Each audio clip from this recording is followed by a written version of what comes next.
So hey everyone, welcome along to Lean Agile Brighton. I'm seeing a few familiar names and faces. I'm seeing a few less familiar names and faces, which is great. So if this is your first time here, big welcome from me. I'm one of the organisers along with Anil here. So we run several sessions for Agile, Lean thinking, various different things throughout all the COVID-19 situation. We're trying to run as many as we can, getting in a nice wide variety of speakers. One thing that I'd really like to do at the start here is to thank our sponsors, Bright, who kindly provide us with funds and basically pay for this Zoom account so that we can keep running these sessions. So big thanks to them. One bit I'd like to announce, which is something new that we're trying, is a few of you may know that away from the meetups, we usually organise a conference as well in October. Now, in light of the uncertainty over large gatherings, we've decided not to run that this year. And one of the things we're most sad about with not doing it is that in the last 2 years, we've been able to raise quite a bit of money for charity by giving away the proceeds from the conference. So we organise it completely voluntarily, and all of the profit we donate across to charity. So I think it was something like £16,000 was donated last year, around 12,000 I think it was the year before. So yeah, we're quite sad that we're not able to do that this year.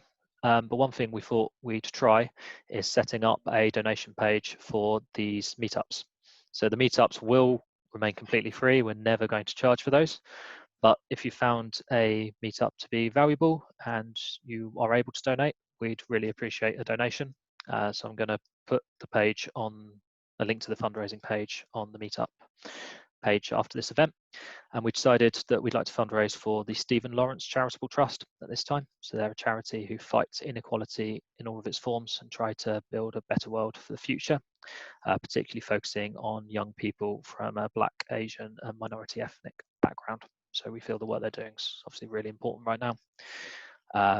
So yeah, I'll chuck up that link on our meetup page at the end. If you can donate, we'd really appreciate that. All that's left for me to do today is to hand over to Andy. So we're really happy to have Andy joining us and running this session on how charities and companies have adapted to COVID-19. So Andy, I'll let you take over from here and introduce yourself properly. Great, thanks, Ben. And I realised that if I share now, you'll get a spoiler because I'm on the last slide. So I'm just going to do that before I share my screen. Yeah, really excited to be here with you guys today. So thank you for joining on one of the warmest evenings that ever has been. If there's a bit of background noise, apologies, but if I don't have my window open, I will melt.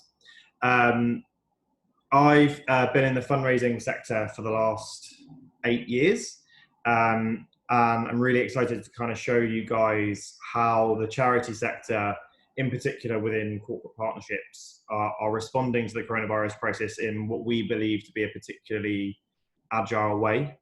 And without further ado, I'll get started. So I work for a consultancy called Remarkable Partnerships, and we help both companies and charities to form partnerships that change the game for both organizations. So going beyond just the raising and giving of money, but actually programmatic support and making sure that employees are fully engaged too. And over the last 3 months, we've run over 100 brainstorms for charities of all shapes and sizes as to what the coronavirus means for them and how they should respond to that, both in terms of their services and in terms of their approaches to new companies. And I thought it'd just be well worth sharing the overview of how they've approached the last 3 months. The first thing to share is this graphic from the New York Times, which shows fundamentally how companies are performing in light of coronavirus compared to where they were before. So this isn't necessarily that food delivery are now the best performing sector. They're just performing better than they were previously. And what it does is it shows the whole range of companies that are absolutely killing it and those companies that are at risk of dying. And the really agile thing that we've seen charities do is adapt their response and their approach to these companies depending on where they are on this graph, because where they would possibly normally go for money, they are now able to target much more valuable things such as programmatic support or employee engagement. If you're an airline, for example, you're fairly strapped for cash, but actually there's some really meaty problems that you have that a charity partnership could help you with. And so having a charity partnership enables you to be back in the inboxes of your customers and allows a charity to get reach into an audience that it otherwise wouldn't be able to get to. Whereas for those that are performing better, we as an audience have never been more critical of how we view our companies. So for example, JD Sport insisting it was essential and having its stores stay open mean a lot of people have refused to ever shop there again. Whereas when Morrison's saw that their charity partner ClickSergeant, all their retail shops were shutting because they're non-essential, they took on those staff and used those staff to help support their vulnerable customers, and therefore have been heralded as part of the solution rather than as part of the problem. And what we're seeing charities do is approach companies either on their survival plan or on the opportunity to cement themselves as part of the solution. So I've mentioned the example of airlines. The same charity, who were a blood cancer charity, went to an online grocers and said, in effect, people with blood cancer are in the special category, but they're not at the top. And a lot of our people who are shielding are really struggling to get their food. Would you consider making blood cancer patients your top priority, so an ultra priority, so that they can definitely get their deliveries, which they did do. And what that meant is that online grocer was able to really harness a particular bit of the market, but the charity were also really able to support their beneficiaries. And we've been doing a lot of work in this particular space of adapting your approach based on how a company is performing. But a quick top line summary of the results that we found from these brainstorms are that corporate partnerships managers' emotions are up and down, which is probably the case of all industries. How we're doing on a day-to-day basis is fluctuating more than it maybe ever has before. Particularly at the start of lockdown, very few people saw the scale of what was possible to be achieved and saw that opportunity to engage companies on survival plans. One of the things that we're seeing is that every cause is more urgent than ever before and have simple messaging that's waiting to be unlocked. So one of the things we've done in these brainstorms is talk about what your relevance to coronavirus is. And when you're speaking to a children's hospice, the relevance to coronavirus is immediately obvious. They're a frontline service. But we've also had sessions with, for example, Save the Rhino. And we went into this session being like, what's the relevance of Save the Rhino right now? How could they possibly adapt to talking about themselves in this setting? And what we realize is that their rangers are under greater pressure than ever before. Their rangers used to walk in pairs and they're now walking alone. And one of their latest reports from Sumatra said, I've been a ranger for 20 years and I'm starting to wonder if I would be better off as a poacher rather than as a ranger. And so what they did, using that as their juice, they pivoted their messaging, and rather than focusing on the rhinos at the moment, they're focusing on what the rangers are going through, and have been able to start a fundraising campaign called Walk with the Rangers, encouraging you to walk the 15,000 steps a day that rangers do, and setting up a company partnership to sell a pair of what they're calling Rangers boots, where if you buy one, it gives an equivalent donation to a ranger too. So once that simple messaging is unlocked, we've also noticed that service teams and fundraising teams are working closer together than ever before. An amazing example of this is with the British Red Cross, where usually they're very separate departments. They don't speak to each other that much, but they finally got to a stage where they're meeting each other daily and looking at the companies they're working with to see, okay, this company can no longer give us financial support. What problems do they have that we can solve? And one of the biggest problems they had was feeding their frontline staff. And so they were able to speak to a food company about physically getting that food. And it means that people are working together as closely as possible to solve problems as quickly as they can. Mm-hmm. And then the final thing is that significant wins are happening.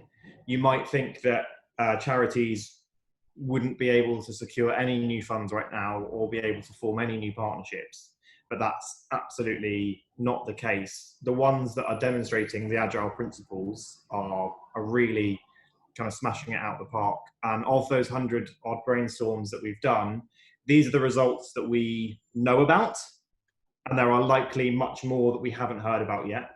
But we know of at least 25 that have secured meetings with partners or prospects, and at least 9 have secured from completely cold approach to signed agreement.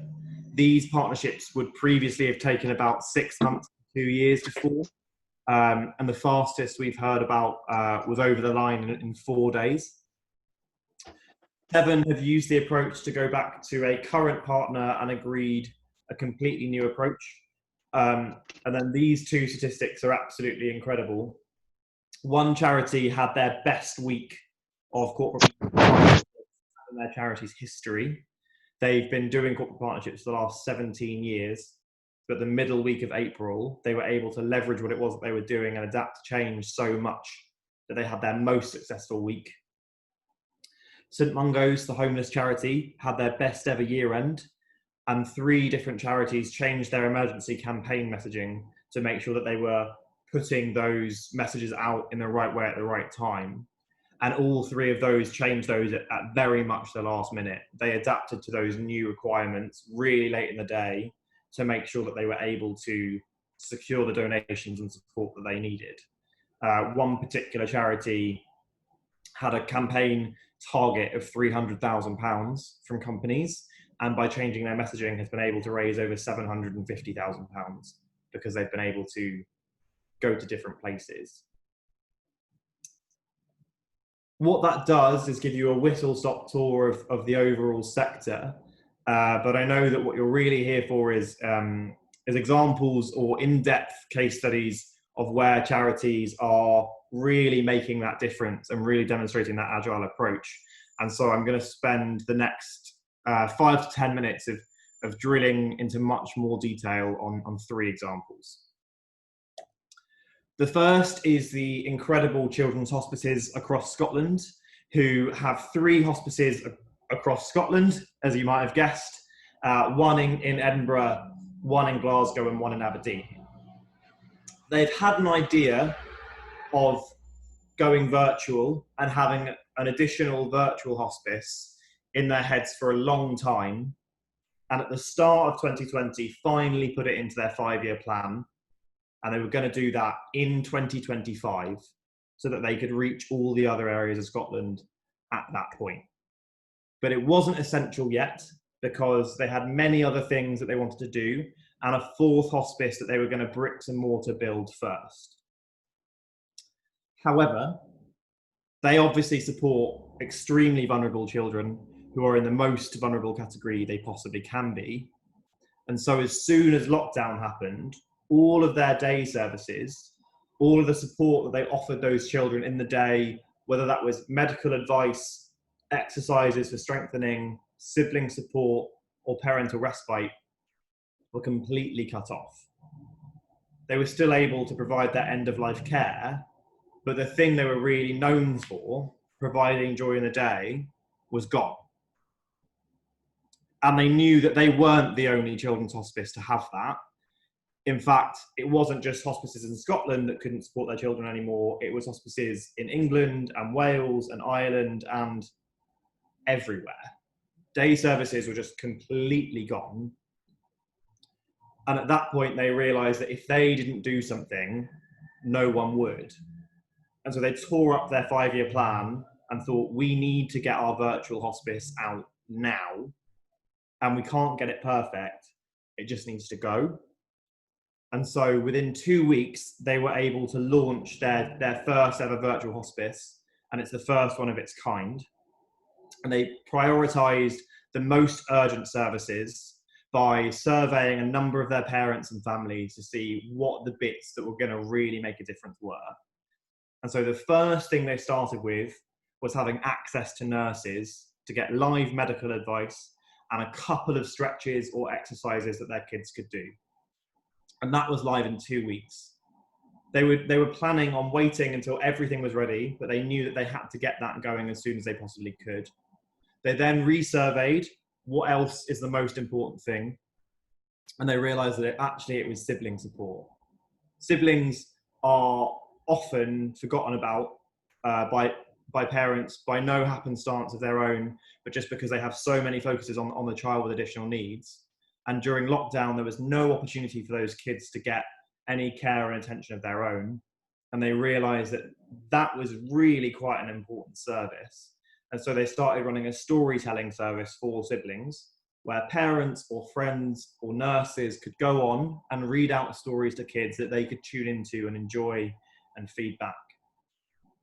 And from there, they built their services, and they're still building it. And it's still the only virtual hospice, as far as we know, in the world. They've been dealing with the changing requirements of parents and families as they've gone. They've adapted the hours of their live medical support, and they've adapted how the stretchers are delivered. But what we're really chuffed with is the way that they were able to respond to change and how quickly they were able to get that up. And the fact that they were able to get some corporate partners involved in the delivery of that process. Rather than wrapping it up neatly in a bow, they worked out what the biggest needs were and went out with them. This was the message that their CEO put out. And he said, for families who can't come to the hospice, we need to take the hospice to them. Our nurses will be reaching out to families to offer advice and support. Our dedicated volunteers will make friendship calls to ensure parents never feel alone. Our specialist teams are on hand to provide clinical advice and keep children smiling with a suite of great activities. We can do all that, ensuring face-to-face care is prioritised for emergencies and crises. Where a lot of other charities have paused their activity or taken the time to work out what to do, children's hospices across Scotland knew from the word go what they needed to do and were able to activate it. It's an incredible charity, and I really recommend having a look on their website about how it's going now. So that's one example. The second is Birmingham Children and Women's Hospital, who were facing a very different kind of problem. Their services could still run because they were a hospital, and they were very obviously frontline, but their income faced a real threat. 50% of their income was dependent on footfall in the hospital, either from recruiting face-to-face fundraisers or getting people to do bake sales or getting people engaged in seeing posters for challenge events. So the lockdown announcement effectively meant for them that their budget was cut in half, but their demand was greater than ever. And they knew that they had to sort this problem out as soon as they possibly could. They'd been working with Gymshark, the sports retailer, for a year, and Gymshark are, in the UK, almost exclusively a digital brand.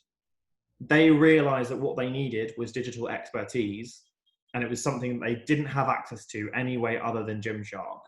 And so what they did was they put their own head of online with the head of brand and the chief financial officer of Gymshark, and they formed a working group that met together every single day.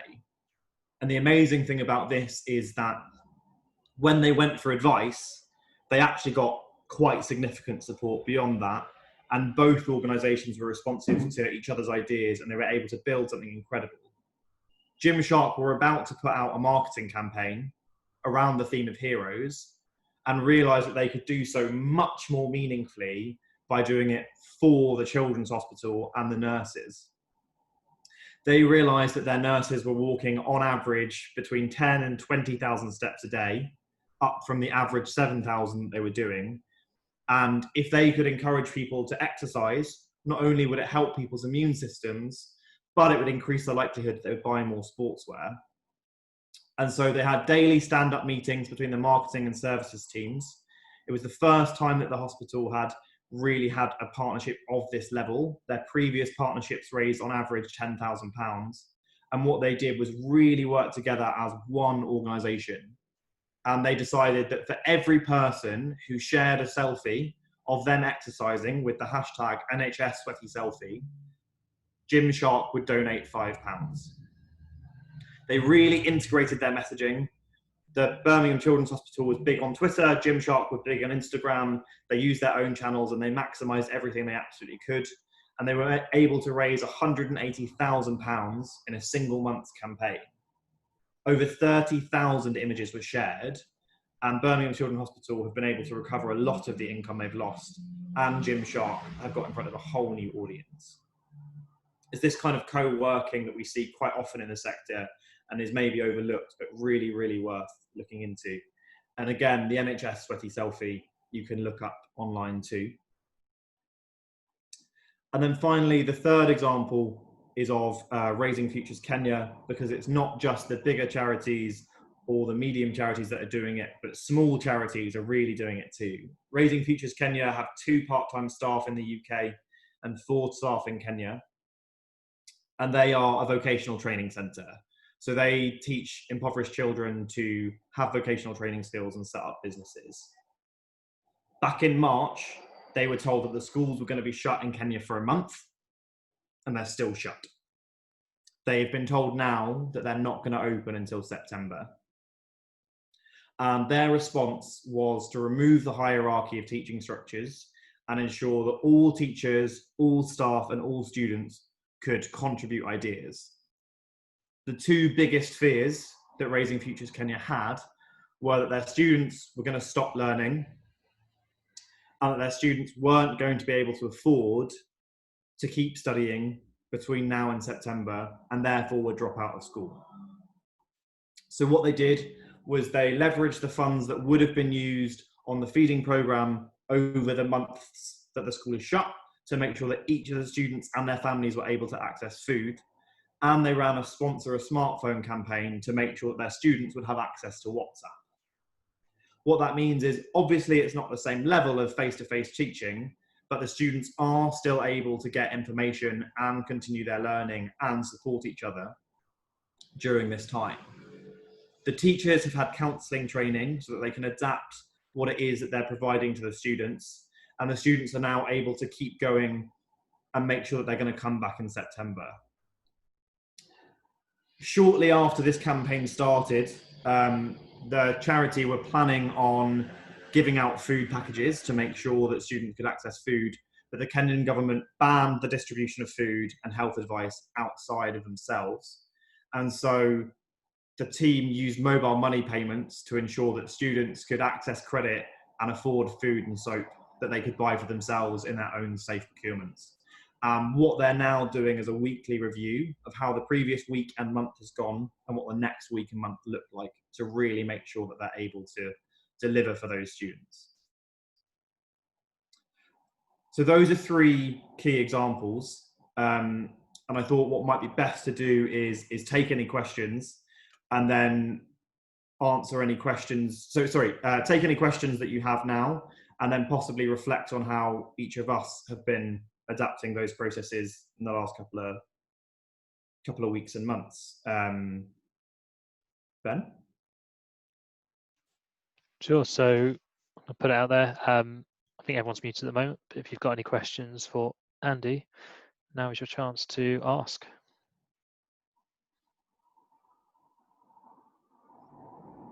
Stunned silence. I've got one, Andy. This is Anil here. Thank you for the talk so far. Just, you talked earlier about adapting your messages, like based on what might, resonate with, and obviously help the charity to kind of continue to fund itself and stuff like that. Do you, in the process of that, do you tend to have multiple messages which you test as you put out? So basically, like in terms of website design and stuff like that, it's like A/B testing. Do you have that kind of agile approach to work? Yeah. So it depends on which platform you're looking at. For example, if it's an individual giving campaign, a mass campaign, A/B or even A1, A2, B1, B2 testing is really quite common. Right. for company approaches, the messaging is usually so tailored that it's kind of a one-shot message. Does that make sense? Yeah, sure. I mean, obviously, I suppose you have a certain reason why you're looking for a partnership with a particular company. It like ties in together. It's kind of strategic for both the charity and the company to be aligned together, so to speak. Yeah, exactly. Yeah. And a lot of the work that we do with charities is looking at what that fit is. So taking a charity's mission statement and a company's mission statement and seeing what they have in common. So, for example, Raising Futures Kenya, help young people shape their future is their strapline. And they have a partnership with a management consultancy called Millennium Consulting. And their strapline is helping you achieve commercial success. And so when you put their purposes in a Venn diagram, what comes out is that they both give people what they need to grow. And so that's kind of the messaging that they take to Millennium Consulting. Our partnership makes sense because we both give people what they need to grow. How can we pool your expertise to help young people? And how can that pooling out that expertise help you as a company too? Okay. All right. Thank you. No worries.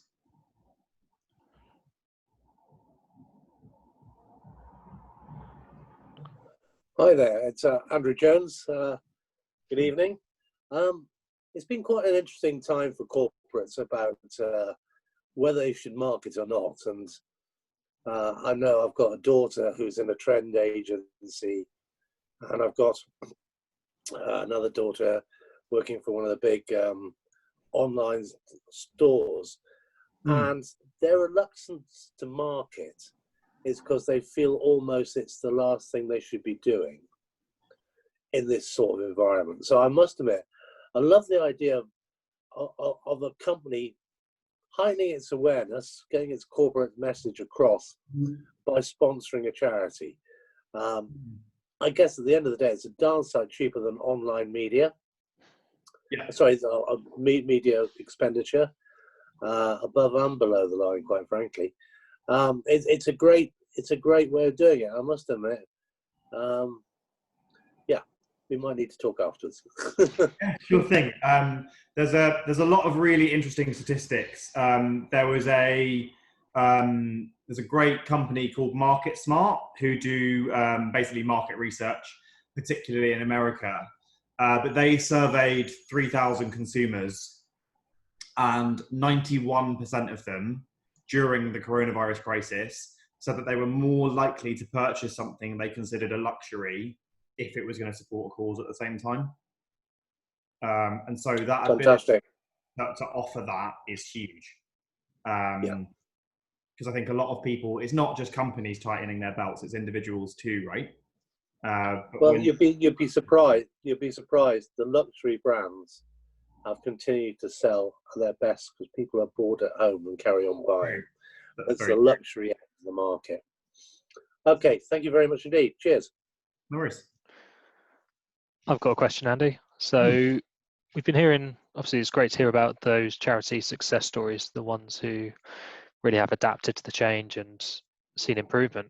But I'm guessing there's been cases of charities who, for whatever reason, haven't been so fortunate, haven't managed to make the connection. I'm interested to know if you've noticed any patterns, whether it's to do with the way the charity is set up, the way the charity approach things. Have there been any kind of patterns that you've seen in terms of charities who've failed to make so much of an impact?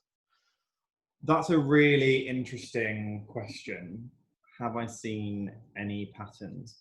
I think one thing that's interesting to explore is that the charity sector is absolutely massive, and the bulk of charities are small, which is probably the same as the company sector. I would imagine that the large makeup is small. And an interesting observation is that size hasn't necessarily been a determining factor in how much they've adapted to change and how much they've been able to change their messaging and service delivery. So Chaz, for example, are multi-million, but they're not a household name by any stretch. largely, smaller charities have possibly adapted better, but that's definitely not an 100% of them. There have definitely been some small charities that you've been like, what are you doing? Why aren't you doing this? I think if I had to point to a trend, a lot of it's leadership, and a lot of it's leadership to cut your losses and know when things aren't working, to be willing to try things that may not work and do that A/B testing of services and marketing, and also how able charities have been to get that ground information either from their beneficiaries or from their services team, where they've prioritized humanity over hierarchy, to borrow a phrase from a charity strategist, Wayne Murray, who's fantastic. I think those have been the defining features of successful pivoting, if that helps. Cool. No, that's interesting. Thanks, Andy. No worries. I've got one more if no one else has any. I've forgotten it while I've been saying that. Boom. So I work for a big corporate, and there's been a lot of discussion, especially recently, about how we've made a lot of short-term change and adapted very much in the short term, and how can we keep that momentum and keep being agile, as we mentioned, keep being agile in the long term as a very nice broad stroke. Do you see long-term changes to the way charities approach things in light of COVID-19, or do you think it will sort of settle back, I guess, after things settle somewhat? It's a really good question, and it's difficult to answer. I think in a corporate partnerships space, particularly, just because that's where I'm specialized, there's been a really good shift from seeing companies as sources of money to companies as sources of value. And actually, those are really quite significantly different things. And I think that shift is likely here to stay, because it's been slowly happening over the last 5-10 years anyway, but it's massively accelerated now. So I think that's here to say that charities have realized that companies can really solve their problems rather than just underwrite programs. In terms of that larger shift, I think it's a watch and see, but that's possibly the case for every industry. So yeah, I don't know if that answers your question at all. Cool. No, it does. That's interesting. Does anyone have any other questions right now? Hi, No? Ben. Can I jump in? Go for it. Biddy, simple advice. We as a charity have always been funded mainly by local government, so this is a massive change to the way we've run for the past 70 years. So it's all very new. How would we start wondering who to partnership with? Cool. How do we select our corporate partners? Yeah, it's a great question. In effect, how do you form a pipeline? And there are a number of questions that you can ask, but the most important one is kind of what we were saying with Anil earlier. Where do we have that strategic fit? Who shares our purpose? So, for example, if you're a child education charity looking at companies in the educational sector, particularly those that make their materials accessible, for example, can you tell me a bit about what the charity do, and I can maybe make some suggestions? We give independent, impartial advice to people on a range of subjects, from immigration, consumer debt, housing, and benefits. So it's quite a broad spectrum. It's never been a very sexy charity to be, people to, oh yes, let's, whereas you talked about rhinos and donkeys, that's, an easier sell. But it's interesting that you say that. I think the grass is always greener, especially in I know cancer charities that wish they were animal charities that wish they were homeless charities. that wish they were international development charities, etc.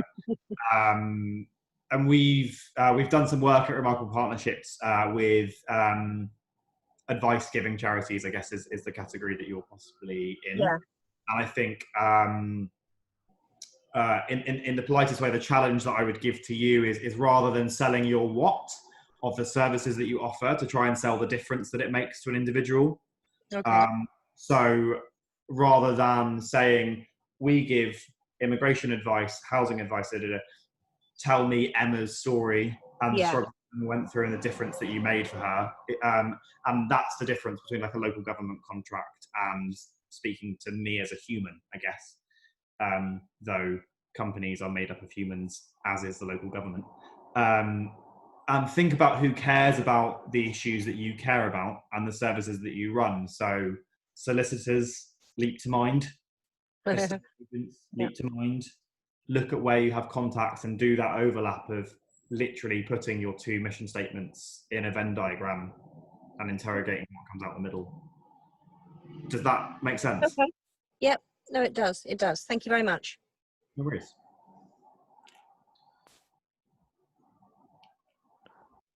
Okay, if there's no further questions, Andy, how are you thinking of doing the breakout idea you've got?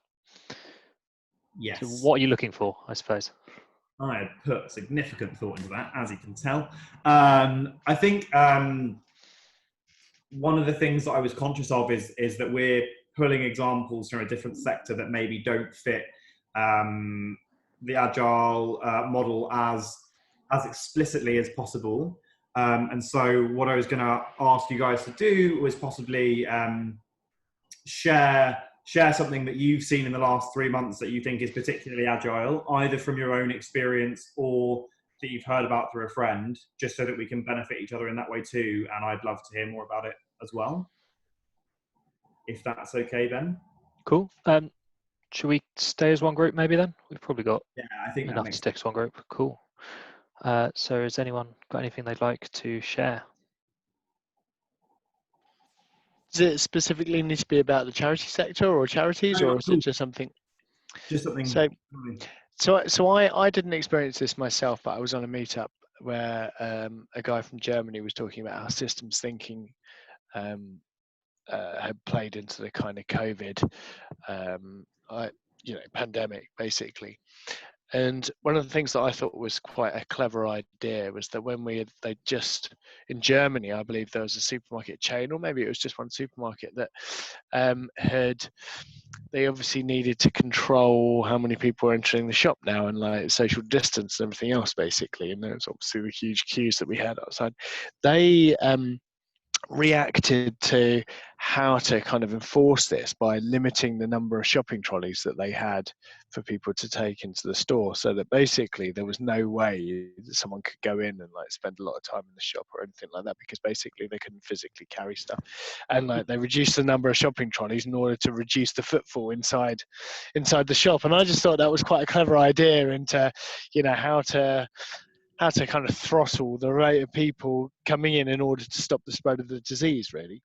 So I thought that was quite interesting. Like, that's one way that I saw a kind of, or that I heard of a business reacting to the kind of pandemic and the challenges that they had. That's really cool. I guess the question is, what's your shopping trolley equivalent, right? Yeah, hi there. Yeah. Okay. It's last weekend and the weekend before, I worked on a thing called Purpose Challenge South Africa. And the idea is to get people in South Africa to come up with agile ideas that had to be disruptive, scalable, and deliverable fast. They had to come up with the idea and identify some of the obstacles in achieving them within 3 hours. They had this Purpose Challenge essay. It's a global thing, Purpose Challenge, but this one was specifically an essay, and their challenge was to create more employment in the unskilled areas. And I've got to say, it's one of the most wonderful experiences. I was one of the mentors. My team, I was in charge of Team 10, included a chief exec from ABSA division, which is Barclays South Africa, or will soon not to be Barclays, but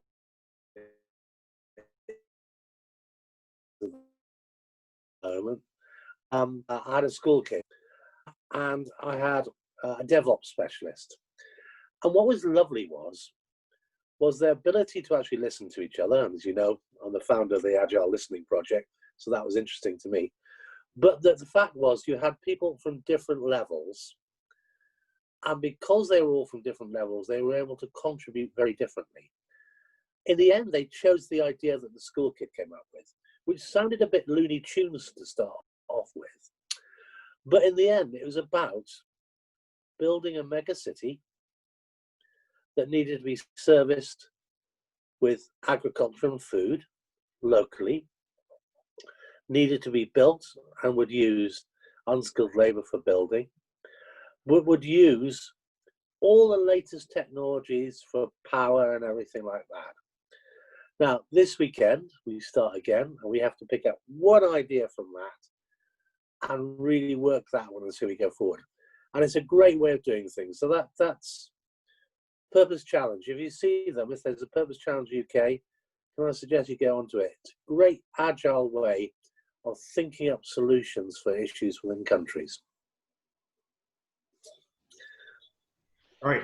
Could you share the link to that, Andy or Andrew? Sorry, I assumed you did. Well done. Could you yeah, if you could share the link in the chat, that would be great, so people could look into that a little bit further. I'll try my best, but I must admit I'm on my iPad, so I'm not quite sure how I do that, but I'll have a go. Yeah. How do we get to chat in this? Is it in the more? Yeah. Okay, got it. Yeah, cool. Yeah.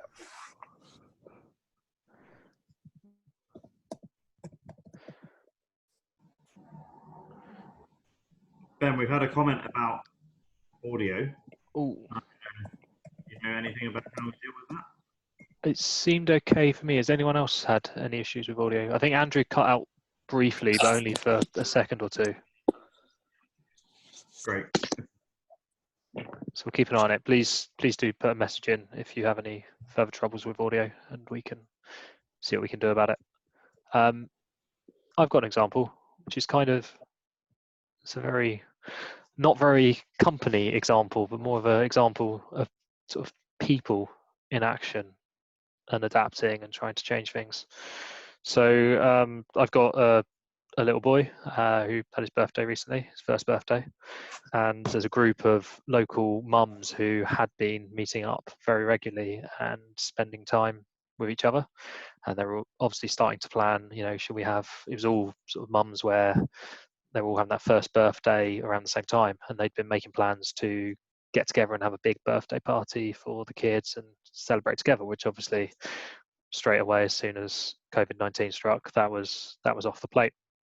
I think it was quite good to see how they adapted and tried to make sure they could still have that celebration. So they decided, instead of spending the money we would have had hiring a hall or whatever, they set up effectively a birthday Secret Santa. So is that way of adapting and making sure we can still be human and we can still enjoy things even in what has been quite an uncomfortable situation for everybody. And obviously, the kids themselves aren't really understanding, but I think it's nice for the mums to show that they're there for each other and they're to support each other. So that for me was a bit more of a sort of heartwarming story of how people have adapted to the situation. Yeah, that's really nice. Cute. Anyone else got anything they'd like to share?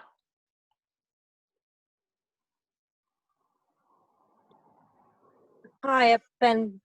Across the network, we've had to change massively. We've been a face-to-face organisation, pretty much at times where everybody else is, all the other organisations have been telephone advice.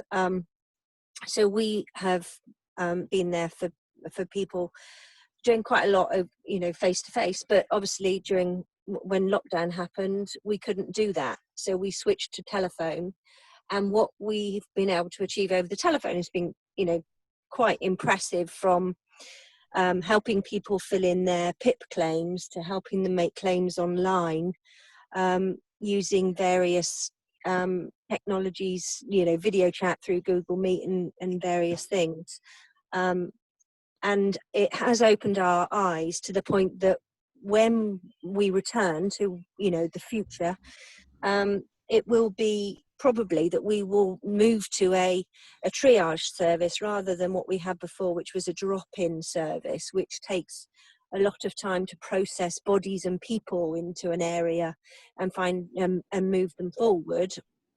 We will have that for some who need that, but we will probably move towards a telephone triage service, because we found not only what we can do has been quite extensive over the telephone.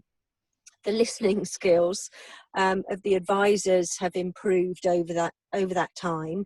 They've gained confidence in technology, because that's all they've had. They've had to use technology, and 80% of my workforce are volunteers, and of that over 60. So it's a lot of them have retired and come back into a workforce. So it's not been easy, but it has focused the mind and really encouraged people to use that technology. So I think we will see a difference, forced upon us, but for the good. So yeah, thought I'd share. That's great. I think it's really nice to hear examples where services have been forced to shift, and actually once that shift has been forced, you're like, oh, this actually really works. And so where you've been able to improve accessibility for the long term is really, really cool. Well done. I think for me, from an agile standpoint, there, it's great to hear how you've stuck to your mission. You had that guiding principle. You had that kind of that vision, essentially, that you were working towards. And obviously, this change hasn't been enjoyable for anyone. I'm sure it's massively affected you as a charity, but you've been able to see development in people from that. You've been able to adapt, and you've been able to, from what it sounds like, find potentially a better way of working through that change coming in. So that's really great to hear. Okay, we've got about just under 10 minutes left. Andy, I didn't know if you had anything else to run through today. Not hugely. I think I'll share my screen again quickly just for a resources slide. I think one of the things I wanted to flag is there's a blog that we've put out that you can see how we've encouraged charities to adapt their corporate partnerships response. There are a couple of experts in agile coaching, particularly in the fundraising sector. So if you're interested in finding out more about that, particularly Olivia Kaluna is worth a follow on LinkedIn. And then if you want to see an example of how a charity's messaging might be different, I've put the emergency campaign link to Raising Futures Kenya here so that you can see more about it. I'll post these links in the chat now, just so that you can see that, because sometimes it's really helpful to just have examples kind of laid out. Yeah, I think the last thing to say is that we're seeing companies and charities work together incredibly well right now. And if you work for a company that has the potential to do good for the world, whether it's through a marketing campaign or by lending your agile expertise, it's worth thinking about what your company's purpose is and what your charity's purpose is, and therefore how you might be able to make the world a better place at the same time. If anyone is interested in having a further conversation about that and how you might be able to make that possible, I've just dropped my email address into the chat. In particular, Biddy, we're still running those free partnership brainstorms. So if you wanted to book one in, you can ping me an email. Lovely, thank you. No worries. I think that's it from me. Ben, you are on mute. Nearly got to the end there. Nearly Cheers. got through. I just want to say a massive thank you for joining us and for running the session. It's been great, for me particularly, to hear about how charities and companies have been adapting and to hear about some of these case studies. So yeah, big thank you from me, and thank you to everyone for coming along as well. We don't have a session booked in as yet, I believe, but if you're interested in coming along to future sessions, something will undoubtedly be booked in for the next month. So keep an eye out on our meetup, and hope to see you all soon. Thank you very much. Thanks so much, Ben. Thank you, Ben. Thank you, Andy. Cheers, Really guys. enjoyable. Thank you. Thank you.